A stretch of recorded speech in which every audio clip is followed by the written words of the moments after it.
Let's get into the offensive storylines, guys, for Nebraska.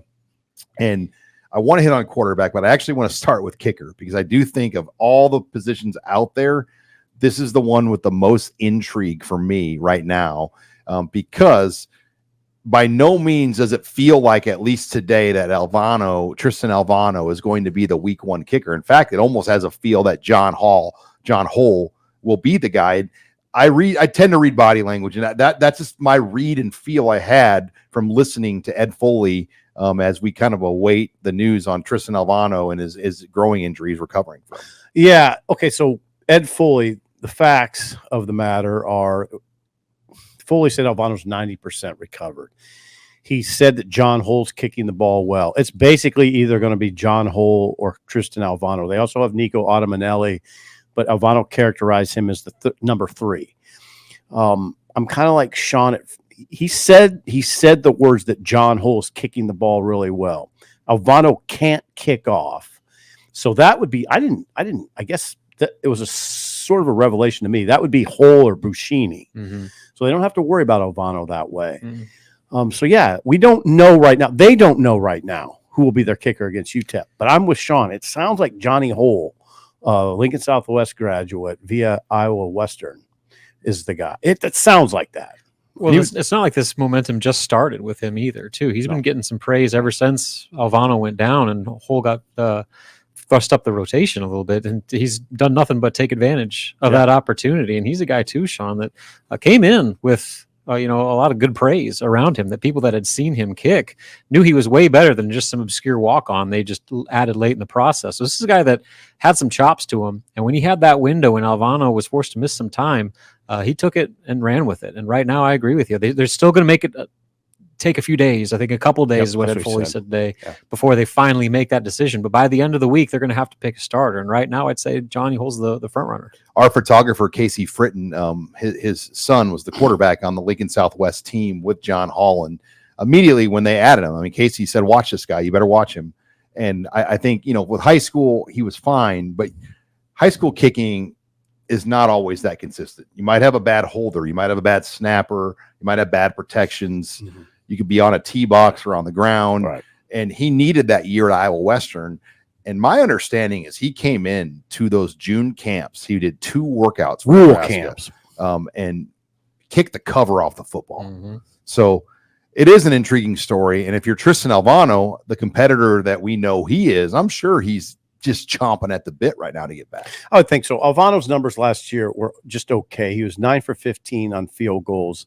He kicked 14 of his 32 kickoffs for touchbacks.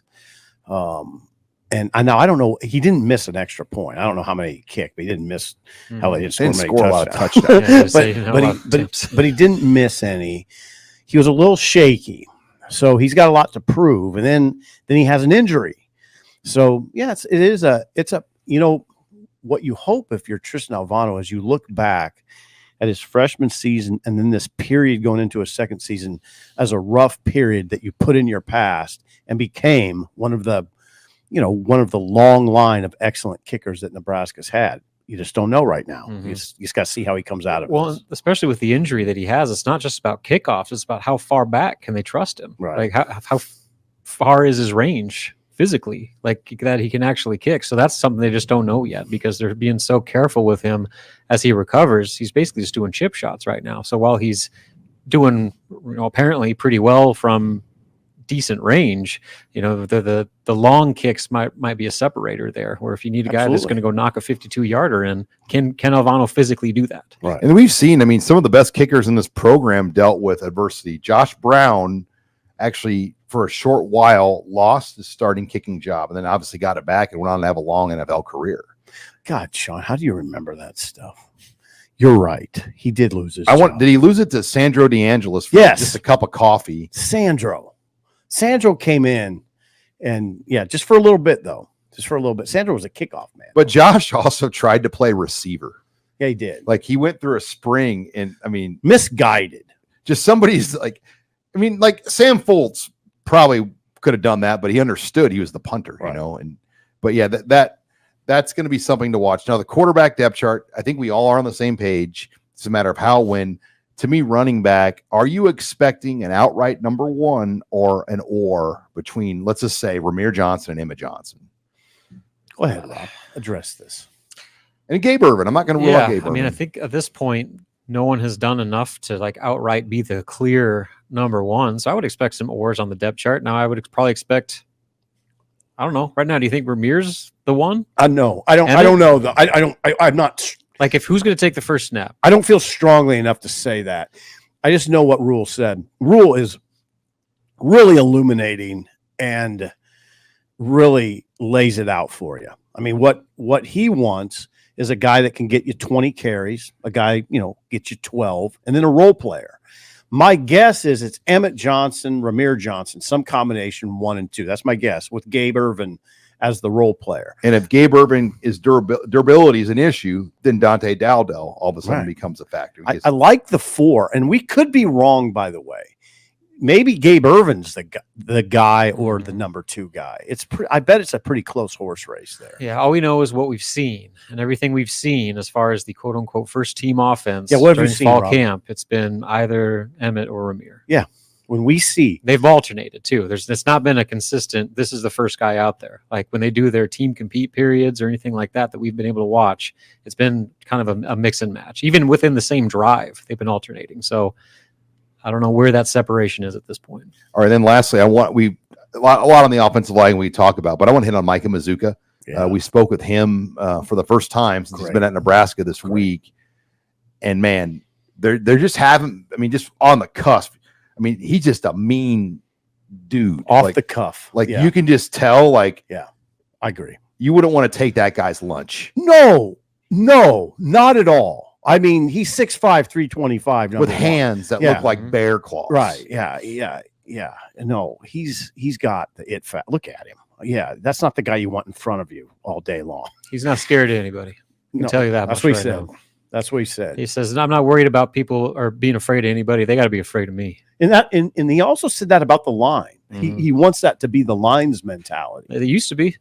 It did. Back when things were going right. Yeah, that was the mentality on that offense. He is a throwback, though. It reminds you of kind of what linemen were here. I mean, in the past, 100. You just had angry guys that you just some of them. Yeah, Uyghur would be an example. I mean, guys, when we were in college, the three of us, we're dating ourselves here. But when they walked into the party, everybody got the hell out of the way. When Richie Incognito rolled in. Let's get out of here, guys. And Richie Incognito just starts punching people in the nuts. Give me easy. Just don't make eye contact. I've been hit. I told you that story. I watched Richie Incognito military press a bar table at the bar. Nice. I was like, all right, it's time for us to leave. But give me somebody, Junior Tagwai. Nice. A guy you wouldn't want to mess with. No. Give me some others, though. I mean, guys that didn't even play. Uyghur was one. Coulterman. I mean, there were guys. Coulterman was one. Yeah, Coulterman once was driving downtown. I think it was right after his career. He was driving a station wagon with panels on the side. It was incredible. He'll remember this. And here's what he did. I was walking into the Journal-Star, and he goes, "Hey, Sipple."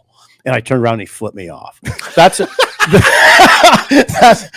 offensive line. I mean, let's be honest. Beautiful offensive They've had line. guys that I appreciate have the bodies and look the part, but they didn't necessarily have that. Yeah. Like they were, a lot of guys that were like singing in the choir. Right. He was a low rider in a paneled station wagon. And he gave me the "Hey, Sipple." Alex Lewis was like that. Alex Lewis. Thank you. I remember him and Randy Gregory just fighting at practice. Woo! Alex Lewis. This is a great example. He punched an Air Force cadet in the middle of the street. I think he broke his jaw. And had to go to prison. Yeah. How would you like to get punched by Alex Lewis? Think about that for a second. No, thanks. Oh, there was that time where he and Randy were going at it so hard in practice that they had to take Alex out of there. Now, they took him over to the trainer's room, and Barney Cotton had to basically walk him and calm him down because he was so heated. Well, Kaczynski lost his mind. Rick Kaczynski, because Lewis was going so hard at Gregory, who was a first-round level player. Those things got intense. They got intense. And somehow that was an era we got to watch that. Kaczynski and Barney used to go at it. It was beautiful. It's just, that's what you want. You want that in football. Well, I think I could see Donovan not being shy. 100. Yeah. Yeah, 100. It gets rough. Yeah, we saw that day. Mm-hmm. Alex Lewis is a great example. Was there somebody else on that? It seemed like there was somebody else on that line, I'd almost say, that was like that. They had some dudes. I mean, okay, here's a pretty obvious one. Dominic Raiola. He was a very obvious one. Mm-hmm. I mean, you didn't want to mess with Dominic in any way. He had a hard edge and an aura. Mazzccua seems to fit that bill. Yeah, he does. Mazzccua does. We went down a rabbit hole there, but that was fun, guys.